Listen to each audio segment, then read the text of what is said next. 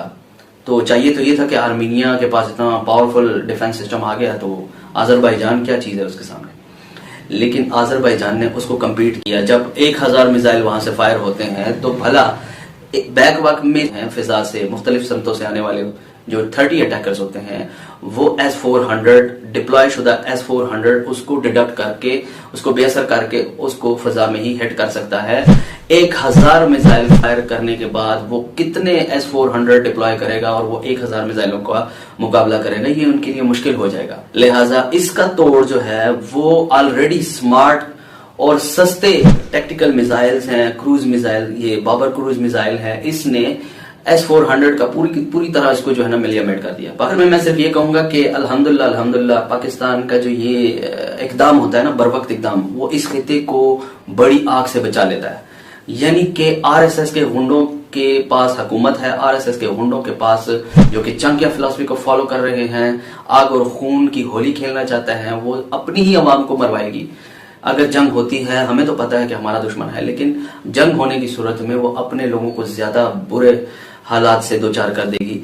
और बस आप ये भी सोच लें कि अगर खुदा न खास्ता RSS की सोच रखने वाले उसने अगर प्रेशर दे दिया, भारतीय फौज को मजबूर कर दिया कि वो अटैक करें, हमारे पास S-400 है, पाकिस्तान को दबाना है, उसके वजूद को खत्म करना है या कुछ भी नुकसान पहुंचाना है, तो जवाब में पाकिस्तान टैक्टिकल मिसाइल, एटमी मिसाइल जो नसर है वो भी चलाएगा और अपने दिफा के लिए क्रूज मिसाइल जैसे बाबर है उसको भी चलाएगा।